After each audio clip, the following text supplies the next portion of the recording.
Assalamualaikum, ni hao, 大家好, perkenalkan nama saya Dian Natasha, mahasiswa Universitas Terbuka Layanan Luar Negeri dengan NIM 0569899765. Yuk, pada kesempatan hari ini saya akan membahas tentang sejarah perkembangan Pancasila dari masa ke masa. Ada 4 masa yang akan saya bahas di sini, yaitu masa perumusan Pancasila, dimulai dari sidang BPUPKI, masa setelah proklamasi kemerdekaan setelah Indonesia merdeka, dan masa Orde Baru dan masa reformasi. Kita semua kan pasti tahu ya bahwa Pancasila itu adalah dasar negara sekaligus pedoman hidup bangsa Indonesia.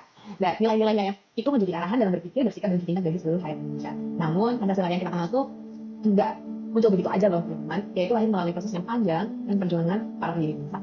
Awal perjalanan itu tuh dimulai pada masa sidang BPUPKI pada tahun 1945, yaitu di mana pada saat itulah para tokoh bangsawan mulai merumuskan dasar negara Indonesia merdeka. Tokoh-tokohnya itu seperti Soekarno, Muhammad Yamin, dan Soekarno mengemukakan gagasan mereka tentang dasar yang dapat menentukan bangsa. Hingga akhirnya pada tanggal 1 Juni 1945, Soekarno memperkenalkan istilah Pancasila yang terdiri dari 5 dasar kehidupan bangsa dan bernegara. Gagasan tersebut kemudian disepakati sebagai dasar negara Indonesia setelah proklamasi kemerdekaan, di mana masa ini Pancasila mulai diterapkan dalam kehidupan berbangsa dan bernegara. Pada masa awal kemerdekaan, bangsa Indonesia menghadapi berbagai banyak tantangan seperti perbedaan pandangan politik dan ideologi. Namun, di tengah perbedaan, itu Pancasila tetap menjadi pemersatu bangsa dan pedoman dalam membangun negara.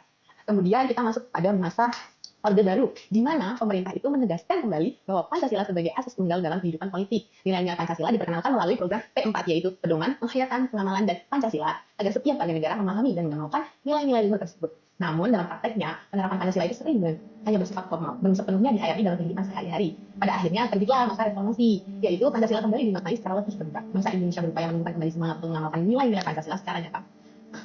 Di tengah arus globalisasi dan kemajuan teknologi, Pancasila menjadi pedoman agar bangsa Indonesia tidak kehilangan arah dan jati diri. Generasi muda memiliki peran penting nih untuk menjaga dan meneruskan nilai-nilai Pancasila dalam kehidupan modern saat ini. Dari masa ke masa, ternyata Pancasila menjadi dasar yang kokoh bagi bangsa Indonesia. Ia bukan hanya sekedar dasar negara, tetapi juga cerminan dari kepribadian dan moral bangsa. Menjaga serta mengamalkan nilai-nilai Pancasila berarti menjaga keutuhan dan persatuan Indonesia. Karena itu, mari kita bersama-sama menanamkan Pancasila dalam hati dan perbuatan kita sehari-hari. Sebab Pancasila bukan hanya warisan sejarah, melainkan panduan hidup yang abadi bagi seluruh rakyat Indonesia. Pancasila adalah jiwa bangsa yang tak lekang oleh waktu.